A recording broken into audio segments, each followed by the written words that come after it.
Hello friends, Sachin ദേവതൻ ചെമ്മനൽപൂർ ഇന്നത്തെ വിശേഷങ്ങളിലേക്ക് ഏവരും സ്വാഗതം ചെയ്യുന്നു. അങ്ങനെ ഈ ചാനൽ ആദ്യമായിട്ട് കാണുന്ന ആരെങ്കിലും ഉണ്ടെങ്കിൽ ലൈക്ക് ചെയ്ത് സബ്സ്ക്രൈബ് ചെയ്ത് കാണാൻ വേണ്ടി ഒരു കൂടി ഓർമ്മിച്ചുകൊണ്ട് വീഡിയോയിൽ കിടക്കാം. അങ്ങനെ നമ്മുടെ സച്ചിൻ രേവതി എല്ലാം അങ്ങോട്ട് പോവുകയാണ്.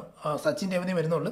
പിന്നെ ഇവരെല്ലാവരും, അതായത് ശ്രീകാന്ത്, വർഷ, ശ്രുതി, രവീന്ദ്രൻ, അവരെല്ലാവരും ഇരുന്ന് മറ്റേ ഇത് എഴുതിക്കൊണ്ട് എഗ്രിമെൻറ്റ് എഴുതി കഴിഞ്ഞ് പെട്ടെന്ന് ഇത് കൊടുക്കുകയാണ്.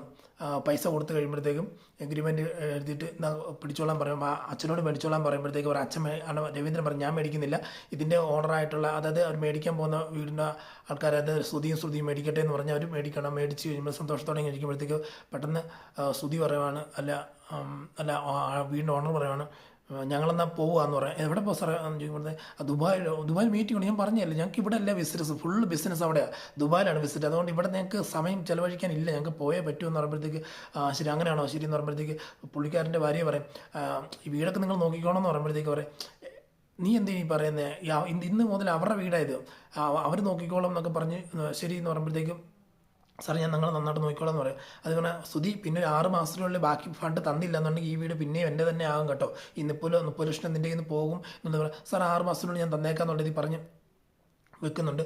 അങ്ങനെ വെച്ച് കഴിയുമ്പോഴത്തേക്ക് പിന്നെ അവർ ഇറങ്ങി പോകുമ്പോഴത്തേക്ക് നേരെ വണ്ടി എടുത്ത് ഒരു ഇന്നോവ ടാക്സിയിലായിരുന്നു. ടാക്സി പറഞ്ഞ ഉടനെ വണ്ടി കയറിയപ്പോഴും തന്നെ ആ പുള്ളിക്കാരൻ പറയുന്നുണ്ട്, ആ സ്ത്രീയുടെ മകൻ മണ്ടനല്ല എങ്കിലും ഉള്ളതുള്ളൂ, ആ സ്ത്രീ വല്ലാത്തൊരു വണ്ടിയാണ്, അതിൻ്റെ മണ്ടനായിട്ടൊരു മകനും ഉണ്ട്, അതുകൊണ്ട് ഈസി ആയിട്ട് നമുക്ക് അവരെ കളിപ്പിക്കാൻ പറ്റിയെന്ന് പറഞ്ഞ് ചിരിച്ചുകൊണ്ട് ഇറങ്ങി പോകണം. വണ്ടി എടുത്ത് നേരെ ഡ്രൈവർ വണ്ടി എടുത്തുകൊണ്ട് പോകുമ്പോഴത്തേക്ക് അപ്പുറത്ത് ഇവിടെ നമ്മുടെ സച്ചിൻ കയറി വരുമ്പോഴത്തേക്ക് പെട്ടെന്ന് വണ്ടി ക്രാഷ് ആകാൻ നോക്കുക. ആ സമയത്ത് സച്ചി പറയും, എടാ നിനക്ക് കണ്ണ് കാണത്തില്ല, നീ എന്താ എന്നാ രീതിയിൽ വണ്ടി ഓടിക്കുന്നവരാണ് ഡ്രൈവർ ഉണ്ട്, നീ എന്താ ആൾ കളിക്കുന്നത്, കാരണം ഞാൻ ഇങ്ങനെ ഓടിക്കത്തുള്ളൂ എന്നുള്ളത് പറഞ്ഞിട്ട്, എടാ നിനക്കറിയത്തില്ല, താഴെ നിന്ന് കയറി വരുന്നവർക്കല്ലേ പ്രിഫറൻസ്, അതുകൊണ്ട് എനിക്കില്ല നീ പ്രിഫറൻസ് തരണം, നിങ്ങൾ അവിടെ ഒതുക്കി വെച്ചാൽ പിന്നെ അതൊന്നും പറ്റത്തില്ല, എനിക്ക് അങ്ങനെ ഒതുക്കിപ്പോൾ തരാൻ പറ്റുന്നുണ്ട്. പെട്ടെന്ന് മറ്റേ പുള്ളി ഇറങ്ങി വരിക. അപ്പം ഇതിൻ്റെ സൗണ്ടൊക്കെ കേട്ട് എല്ലാവരും, അതായത് ശ്രുതിയും അച്ഛനും അമ്മയും എല്ലാവരും വരുന്നുണ്ട്. അപ്പം മറ്റേ ഓണർ വന്നിട്ട് പറയുവാണ്, സാർ ദയവ് ചെയ്ത് വിട്ടേക്ക് ഒന്ന് വിട്ടുകളാന്ന് പറയുമ്പോഴത്തേക്കും ഇവൻ എന്നെ ഇപ്പം കാണിക്കുന്നത്. അപ്പം അതിന് മുമ്പ് സച്ചി ചോദിക്കുന്നുണ്ട്, ഇതിൻ്റെ താഴെ ഇരിക്കുന്നത് രാജാവാണ് ഇരിക്കുന്നത്, ഇറക്കി വിടണം അങ്ങോട്ട് അവനെന്നൊക്കെ പറഞ്ഞിട്ട് പുള്ളി ഇറങ്ങി വന്നിട്ട് പറഞ്ഞ്, ദയവ് ചെയ്ത് എനിക്ക് അത്യാവശ്യം ദുബായിൽ പോകണം, അതുകൊണ്ട് ഇവിടെ നിൽക്കാൻ പറ്റത്തില്ല, പെട്ടെന്നൊന്ന് നിങ്ങളേക്ക് പ്രശ്നം ഒന്ന് മാറ്റി അതിൻ്റെ പ്രശ്നം ഇല്ലാതാക്കുക എന്ന് ഞാൻ ഒന്ന് നോക്കണ്ടെന്ന് പറഞ്ഞാൽ എന്നിട്ട് ഡ്രൈവറോട് പറയാം, എടോ താൻ ഡ്രൈവർ വണ്ടി എടുക്കുന്ന ഉടനെ സച്ചിയോട് പറയും, എടാ മര്യാദയ്ക്കിരുന്ന് നിങ്ങൾ അടിക്കുന്ന പറയുമ്പോഴത്തേക്ക് മറ്റേ ഡ്രൈവർ പറയാം, എടാ നീ വലിയ ആൾ കളിക്കാതെ ഞാനൊരു കോൾ ചെയ്ത് എൻ്റെ പിള്ളേർ ഇവിടെ വരുമെന്ന് പറയുമ്പോൾ സച്ചി വിളിക്കടാ നിൻ്റെ പിള്ളേരെ, ഞാൻ ഒറ്റ മതി എന്നൊക്കെ പറഞ്ഞു. രേവതി പിടിക്കുന്നു, സച്ചിയുടെ പ്രശ്നം ഉണ്ടാക്കാന്നുള്ളതൊക്കെ പറഞ്ഞുകൊണ്ടിരിക്കുന്നുണ്ട്. അത് കഴിഞ്ഞുണ്ടെങ്കിൽ പെട്ടെന്ന് അകത്തോട്ട് വണ്ടി എടുത്തുകൊണ്ട് പോകുന്നു, രണ്ടുപേരും ഒതുക്കി വണ്ടി എടുത്തുകൊണ്ട് പോകുന്നുണ്ട്. അവിടെ അകത്ത് കയറി ചെല്ലുമ്പോഴത്തേക്ക് ശ്രുതി ഓടി വന്നിട്ട്, എടാ വന്നു പറഞ്ഞ വിഷയം ഉണ്ടാക്കി, ഇതാരാന്നറിയാം, ആ ആളാണ് ഇവിടുത്തെ ഈ വീടിൻ്റെ ഓണർ എന്ന് പറയും, ഈ വില്ലയുടെ ഓണർ എന്താണെന്ന് പറയും. ഓ ആളാണ് ഓണർ, എടാ ആ ടാക്സിക്കകത്താണ് ഇത്രയും വലിയ വീടിൻ്റെ ഓണറാണ് ടാക്സിക്കകത്ത് പോകുന്നതെന്ന് ചോദിക്കുമ്പോഴത്തേക്ക്, അതേ പുള്ളിക്കാരന് എയർപോർട്ടിൽ അത്യാവശ്യം ഒരു ഡ്രോപ്പ് ഉണ്ടായിരുന്നല്ല, അത് ദുബായിക്ക് പോകേണ്ട ആവശ്യമുണ്ട്, അതുകൊണ്ടാണ് പോകുമെന്ന് പറഞ്ഞാൽ എനിക്ക് തോന്നുന്നില്ല. പുള്ളിയെ കണ്ടിട്ട് കള്ള ഒരു ലുക്കുണ്ട് അവൻ ഇപ്പം തന്നെ പിടിച്ചു, എടാ ശ്രുതി ഇപ്പം തന്നെ അവന് പിടിച്ചോണ്ട് വരാം ഒന്ന് പറഞ്ഞു. പിടിക്കാൻ പോകുമ്പോഴത്തേക്ക്, എടാ ഒന്നും കുളമാക്കാതെ നീ ഇങ്ങോട്ട് കയറി വാന്ന് പറഞ്ഞ് ശ്രുതി സച്ചിനെ പിടിച്ചോണ്ട് പോകുന്നുണ്ട്. അപ്പോഴത്തേക്കും നമ്മുടെ ചന്ദ്രമതി പറയുന്നുണ്ട്, ആ പുള്ളിക്കാരൻ കളിപ്പിക്കുന്ന ആൾക്കാരൊന്നുമില്ല, ആ പുള്ളിക്കാരൻ പറഞ്ഞു കണ്ടോ, കാരണം ഞാൻ ഐശ്വര്യമുള്ള ഒരു സ്ത്രീയാണ്, എന്നെ കണ്ടു കഴിഞ്ഞാൽ മഹാലക്ഷ്മിയെ പോലെയൊക്കെ ഇരിക്കും എന്നൊക്കെ പറഞ്ഞു കണ്ടോ. അപ്പോൾ അവനെ കണ്ടിട്ട് അങ്ങനെ തോന്നിയതാണ്. ഉടനെ സച്ചി പറഞ്ഞു, അങ്ങനെ പറഞ്ഞിട്ടാണ് ഉറപ്പായിട്ട് അവൻ കളിപ്പിക്കുന്ന ആളാ എന്ന് പറയുന്നുണ്ട്.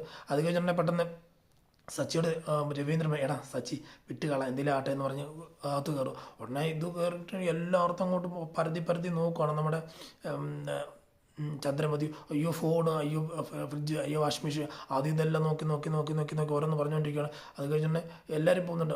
അപ്പം ടെറസിൽ പോയി നോക്കുന്നുണ്ട് ചന്ദ്രമതി. പിന്നെ പല ഏരിയയിൽ നിന്ന് ഓരോ നോക്കുമ്പോഴത്തേക്ക് ശ്രീകാന്ത് ചോദിക്കും, ഇത്രയും 2 പേർക്ക് താമസിക്കുന്നതിന് വേണ്ടിയാണ് ഇത്രയും വലിയ വീടൊക്കെ ഉണ്ടാക്കിയിട്ടേക്കുന്നത്, നിങ്ങൾക്ക് ഭയങ്കരം തന്നെ എന്ന് പറയുമ്പോഴത്തേക്ക്, എന്നാൽ നല്ല വീടാണ് കേട്ടോ, നല്ല കാമായിട്ടുള്ള ഒരു അന്തരീക്ഷമൊക്കെ ഉള്ള ഒരു വീടാണെന്നൊക്കെ പറയുന്ന അഭിപ്രായം പറഞ്ഞു. ചന്ദ്രമതി ഓടി വന്നിട്ട് രേവതിയോട് പറയുവാണ്, രവീന്ദ്രനോട് പറയാം, ചേട്ടാ ഈ വീടൊക്കെ കണ്ടില്ല ചേട്ടാ, കാണുന്നില്ലെന്ന് പറഞ്ഞു. ഇനി സമയമുണ്ടല്ലോ കാണാമല്ലോ, ഒത്തിരി ഉണ്ട് കാണാണ്ട്, നമുക്ക് ഇത് മാത്രമേ ഒത്തിരി കാണാനുണ്ടെന്ന് പറയുമ്പോഴത്തേക്ക് ചേട്ടന് തോന്നുന്നില്ല ഈ വീട് നമ്മൾ സുതിമേ മേടിച്ച് അഭിമാനമായിട്ട് തോന്നില്ലെന്ന് പറയുമ്പോഴത്തേക്ക്, എനിക്കില്ല അഭിമാനമായിട്ട് തോന്നില്ലെന്ന് പറയുമ്പോഴത്തേക്ക് അടി കൊണ്ടത് പോലെ. അത് ശ്രുതിയും കേട്ടോണ്ട് നിൽക്കണം. ശ്രുതി അത് മരുമോളും കേട്ടോണ്ടിരിക്കുകയാണ്. അപ്പോൾ തന്നെ പറയാം, സുതിമോളെ നീ എൻ്റെ മകൻ്റെ ഭാഗ്യമാണ് മോളെ, ഇവിടെ ഈ വീട്ടിൽ കയറി വന്നിട്ട് ഇത്രമാത്രം നല്ല ഐശ്വര്യങ്ങളും കാര്യങ്ങളും ഉണ്ടാക്കി കൊടുക്കാനും ഈ വീട് മേടിക്കാനുള്ള ഒരു അവസരം ഉണ്ടായല്ലോ. എൻ്റെ മോൻ വെച്ചിട്ട് കയറിക്കൊണ്ടിരിക്കുക, അതിനുള്ള മെയിൻ കാരണം നീ തന്നെയാണ്, നീ ഇനി എപ്പോഴും അവൻ്റെ കൂടെ ഉണ്ടായിരിക്കണം കേട്ടോ എന്ന് പറയാം. ശരി ആൻറ്റി എന്ന് പറഞ്ഞു. എന്നിട്ട് പറയാം, ദൈവമായിട്ട് അവനെ മേക്ക് ചെയ്ത്, അതായത് സുതിമോന് മേക്ക് ചെയ്ത് വിട്ട പെണ്ണാണ് ശ്രുതിമോൾ എന്ന് പറയുമ്പോഴത്തേക്ക് സച്ചി ഇത് കേട്ടോണ്ടിരിക്കുകയാണ്. സച്ചി എന്നിട്ട് ഇങ്ങനെ പറയുന്നുണ്ട്, എന്നാ ഒരാണിൻ്റെ വിജയത്തിൻ്റെ പിന്നിലുള്ള രഹസ്യം എന്ന് പറയുന്ന പെണ്ണല്ല അത്, ഇപ്പോൾ ശ്രുതിമോളാന്ന് പറയുകയാണ്. അപ്പോൾ സച്ചി കൂടി വന്നിട്ട് പറയുന്നുണ്ട്, ആഹാ ഇതിൻ്റെ അതായത് ദൈവം തയ്യൽക്കാരനായിരുന്നോ, അതായത് തക്ക രീതിയിൽ ശ്രുതിയെ മേക്ക് ചെയ്ത് വെക്കുക തയ്യൽക്കാരനാണെന്നൊക്കെ ചോദിക്കുന്നുണ്ട്. അത് ചെന്ന് പറയാം. പിന്നെ അമ്മ പറഞ്ഞൊരു കാര്യം കറക്റ്റാന്ന് പറയും, എന്നാ വലിയ ആകാംക്ഷയുണ്ട്, അല്ല ഒരു പെണ്ണിൻ്റെ ഒരു പുരുഷൻ്റെ വിജയത്തിന് പിന്നിൽ ഒരു പെണ്ണാണെന്ന് പറയുന്നല്ലോ.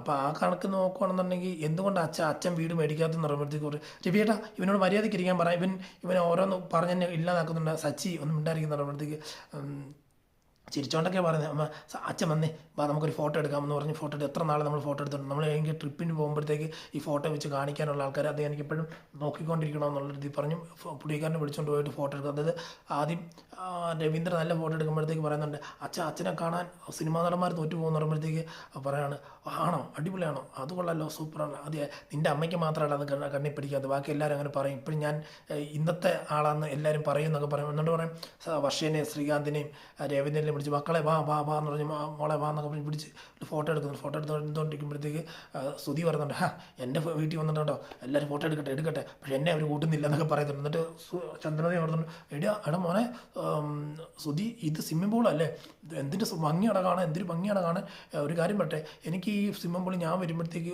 ഒത്തിരി വെള്ളം ഒഴിച്ച് കഴിയുമ്പോഴത്തേക്ക് ഞാൻ ഇതിൻ്റെ അകത്ത് വന്ന് എനിക്ക് നീന്തി കുളിക്കണം, എനിക്ക് കൊച്ചിലും മുതലേയുള്ള ആഗ്രഹമാണെന്നൊക്കെ പറയുമ്പോഴത്തേക്ക് പറയാം. എന്നിട്ട് വർഷം എന്ന് പറയും, ആൻറ്റി ഇത്ര എന്തിനാ ആർഭാടമായിട്ട് സംസാരിക്കുന്നത്, ഈ വീടിൻ്റെ അടുത്ത് തന്നെ ഇതിൻ്റെ ചുറ്റുപാടുള്ള ഒരുപാട് വീടുകൾ ഇതിനെക്കാട്ട് വലിയ വീടുകളും ഉണ്ട് എന്ന് പറയാം. മാത്രമല്ല എൻ്റെ അച്ഛന് ആലപ്പുഴയിൽ ഒരു ആലപ്പുഴയാണ് ആലുവ എന്നറിയത്തില്ല, സോറി ആലപ്പുഴയിൽ നിന്നായിരിക്കും. അപ്പം പറയുന്നുണ്ട് ഹൗസ് ബോട്ടുണ്ട്, യാട്ടുണ്ട്. ഹൗസ് ബോട്ട് എന്ന് പറഞ്ഞാൽ ബോട്ടിൻ്റെ അകത്ത് ഹൗസോ എന്ന് പറഞ്ഞാൽ, അല്ല ഹൗസിൻ്റെ അകത്ത് ബോട്ടോ, ഹൗസിൻ്റെ അകത്ത് പോകണം, അല്ല ആൻറ്റി ബോട്ടിൻ്റെ അകത്ത് ഹൗസ്, അതിൻ്റെ അകത്ത് സ്റ്റേ ചെയ്യാം, അങ്ങനെ ഒക്കെ നടത്തുന്നുണ്ടെന്ന് പറയുമ്പോഴത്തേക്കും. അപ്പോൾ പിന്നെ അടുത്ത രീതിയിൽ പറയാം, മോനെ എനിക്ക് അത്യാവശ്യമായിട്ട് നീ ഒരു കപ്പൽ മേടിച്ച് വിടണം എണ്ണ കൊണ്ടുവന്ന്. അവിടെ എല്ലാവരും അന്താളിച്ച് നിൽക്കുകയാണ്, ഇപ്പം ഈ അമ്മ എന്താ ഈ പറയുന്നതെന്നുള്ള ഇത് പറയാം. അതെ അത്യാവശ്യം മേടിച്ച് കൊടുത്തേക്ക് അമ്മയ്ക്ക്.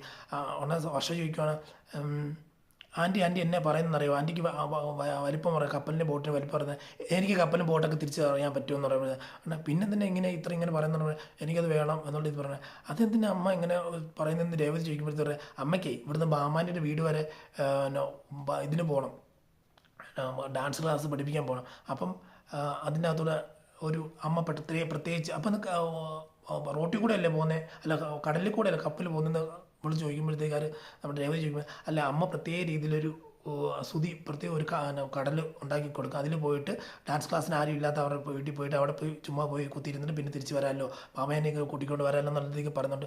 എന്നിട്ട് പറയുന്നുണ്ട്, അതൊന്നുമില്ല ഞാൻ ഇവിടെ കപ്പൽ മേടിപ്പിക്കും എന്നുള്ള രീതിയിലൊക്കെ പറയുന്നുണ്ട്.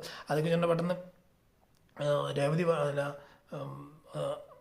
രവീന്ദ്രൻ കൈ വെച്ചിട്ട് ഇവളെ കൊണ്ട് തോറ്റു, ഒരു രക്ഷയില്ല, ഇവൾ ഓരോന്ന് പറഞ്ഞ് നാറ്റിച്ചുകൊണ്ടിരിക്കുകയാണല്ലോ എന്നൊക്കെ പറഞ്ഞ് ഇങ്ങനെ പോകുന്ന എല്ലാവരും പോയിട്ട് അകത്തോട്ട് കയറുമ്പോഴത്തേക്ക് കുറച്ച് അടുത്ത സീൻ കാണിക്കുന്ന ഒരാൾ വന്ന് അതൊരു കയ്യിലൊരു വിളക്കൊക്കെ, അതായത് മോഡേൺ രീതിയിലുള്ള ഒരു വിളക്കൊക്കെ കരുതി, അതായത് നമ്മുടെ കത്തിക്കുന്ന വിളക്കല്ല, അതായത് മറ്റേ ബാറ്ററിക്കകത്ത് കത്തുന്നില്ലേ അതുപോലുള്ള സാധനം വിളക്കൊക്കെ വെച്ച് അകത്തോട്ട് കയറുന്നു. വേറെ നല്ലൊരു മന്ത്രവാദിയാണ്. മന്ത്രവാദി അകത്ത് കയറി കഴിയുമ്പോഴത്തേക്ക് വന്നിരിക്കും, എല്ലാവരും കൂടി നിൽക്കുമ്പോഴത്തേക്ക് പേടിച്ച് എല്ലാവരും സച്ചി വന്നിരിക്കും, ഇതാരാ നിൽക്കുക, ഇത് പേര് കേട്ട് പൂക്കാട് രുദ്രാണി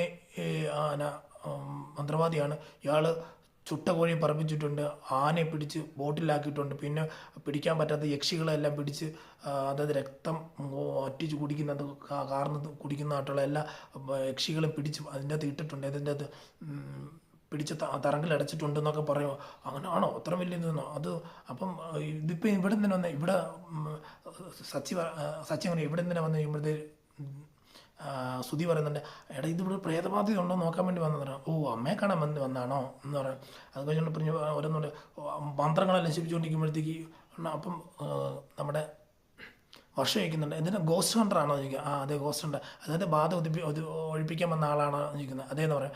അങ്ങനെ പറയുമ്പോഴത്തേക്ക് സച്ചി പിന്നെയും പറയാം അപ്പോൾ അമ്മേനെ ഒഴിപ്പിക്കാൻ വേണ്ടി വന്നല്ലേ, ശരി ശരി എന്നൊക്കെ പറയാം. പിന്നെ ഇവിടെ മിണ്ടായിരിക്കണം എന്നൊക്കെ പറഞ്ഞിട്ട് സച്ചിയോട് ഓരോന്ന് പറഞ്ഞിട്ട് അത് കഴിഞ്ഞിട്ട് ഇയാൾ ഇങ്ങനെ ഓരോന്ന് മന്ത്രമെല്ലാം ജപിച്ച് മേലത്തെ നില ഇപ്പം താഴത്തെ നില വരുന്നു അങ്ങോട്ട് കൊണ്ടെല്ലാം പോയിട്ട് ഓരോരുത്തർ, അതായത് പുള്ളി ഇങ്ങനെ അതിന് മുമ്പേ തന്നെ ഇങ്ങനെ ഈ കൈ ഇങ്ങനെ വെച്ചിട്ട് മേലെന്ന് താഴോട്ട് ഇങ്ങനെ എന്തോ പ്രാർത്ഥന മന്ത്രം ഓതി കഴിയുമ്പോഴത്തേക്ക് അതിൻ്റെ അകത്തൊരു ബൾബ് കത്തുന്നുണ്ട്.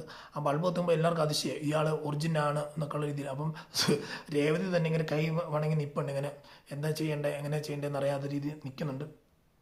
അങ്ങനെ നിൽക്കുമ്പോഴത്തേക്ക് പെട്ടെന്ന് പറയുന്നുണ്ട് എന്നിട്ട് ഇങ്ങനെ ഇതിൻ്റെ അകത്തുള്ളൊരു വെള്ളം തെളിച്ച് പോവുക.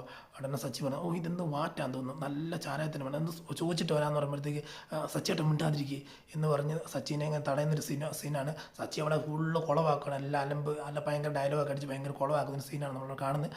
ഇതോടെ ഇന്നത്തെ വിശേഷം അവസാനിക്കുന്നതാണ്. അപ്പം നാളെ പുതിയ വിശേഷമായിട്ട് വരാം. വൈകിട്ട് നാളത്തെ വിശേഷം എന്നുള്ള രീതിയിൽ വൈകിട്ട് 7 മണി ഒക്കെ ആകുമ്പോഴത്തേക്കും നമ്മൾ ചാനലിടുന്നതാണ്. നിങ്ങൾ വന്ന് കാണണമെന്ന് പറഞ്ഞുകൊണ്ട് ഇന്നത്തെ വീഡിയോയിൽ ഇവിടെ പറയുന്നത് സൈനിങ് ഓഫ്. Thank you.